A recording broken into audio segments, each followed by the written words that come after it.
인사를 하고 인사합시다. 네.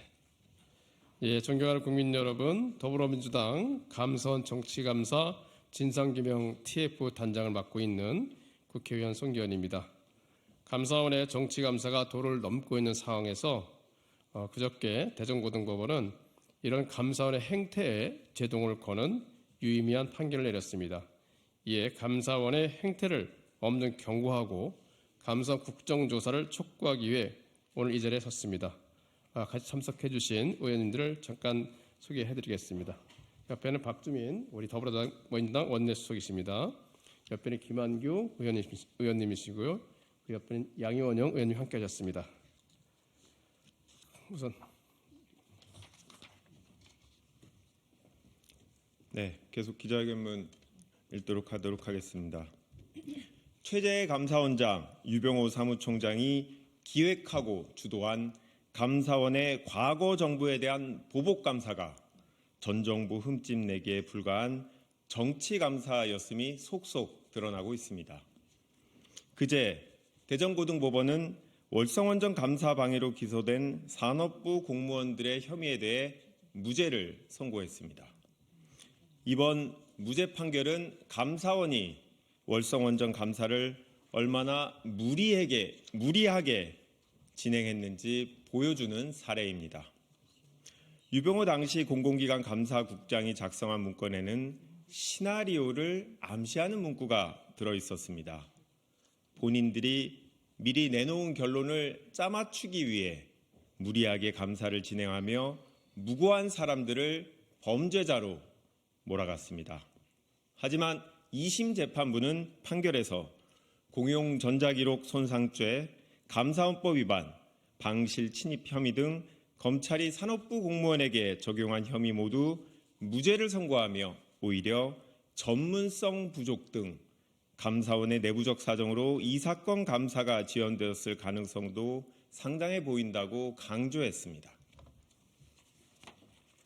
게다가 재판부는 디지털 포렌식이 감사원법 및 관련 법령에 따라 적법하게 실시되지 않았다고 볼 여지가 상당하다고 무죄의 이유를 설명하기도 했습니다. 감사 당시 당사자 동의 없는 포렌식이 이루어졌다는 의혹이 사실로 인정된 것입니다. 영장도 없이 광범위하게 실시한 디지털 포렌식 자료 수집을 영장도 없이 광범위하게 실시한 디지털 포렌식 자료를 수사기관에 그대로 보내는 것은 명백한 영장주의 위반이며 위헌적 요소가 다분합니다. 월성원전뿐만이 아닙니다. 문재인 정부의 통계 조작과 관련한 검찰 조사에서는 윤성원 전 차관과 이문기 전 청장에 대한 구속영장을 법원이 기각했으며 안면도 태양광 발전소 건설 과정에서 특정 업체에 특혜를 준 혐의로 청구된 산업부 과장 2명에 대한 구속영장 역시 기각되었습니다. 감사원발 검찰의 이전 정권에 대한 수사에 잇따라 제동이 걸린 것입니다.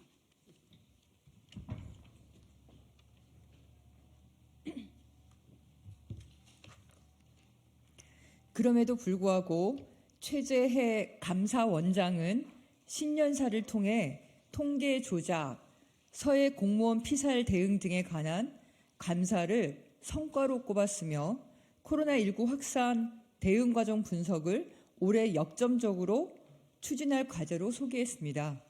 여전히 전 정권에 대한 표적 정치 감사를 이어가겠다는 의지를 보인 것입니다. 하지만 감사원은 시민 723명의 서명으로 청구된 정부의 대통령실 이전 국민 제안 감사는 기간만 벌써 4년째 연장하고 1년이 넘도록 그 결과를 내지 않고 있습니다. 보수단체가 청구한 KBS 사장 해임 목적 감사가 8개월 만에 결과를 내놓은 것과는 전혀 다른 모습입니다. 야당에 대한 표적 정치 감사는 정광석화처럼 진행하면서 현 정부에 대한 감사는 함흥차사가 따로 없습니다. 선택적 표적 정치 감사를 스스로 자인하고 있는 꼴입니다. 감사원은 윤석열 정부 들어서 정권의 정치 보복을 실행하는 흥신소로 전락했습니다. 감사원의 설립 목적을 잊어버린 채 정권의 입맛에 맞춰 정권이 원하는 수사를 시작하기 위한 대행소에 불과합니다. 헌법에 명시된 독립기관의 일탈을 더 이상 방치할 수 없습니다. 감사원의 표적 정치감사가 도를 넘고 있는 상황에서 민주당은 국정조사 요구서를 제출한 바 있습니다. 감사원의 독립성, 정치적 중립성을 확보하기 위한 국정조사는 선택이 아니라 필수입니다. 다시 한번 촉구합니다. 감사원 국정조사 이제는 시작해야 합니다. 윤 정부의 어용기관으로 전락해 자정 능력을 잃어버린 감사원이 애초 설립한 목적을 이룰 수 있도록 국회가 나서야 합니다. 국회의장님께 촉구합니다. 성실한 국정조사가 이루어질 수 있도록 결단해 주시기 바랍니다. 감사합니다.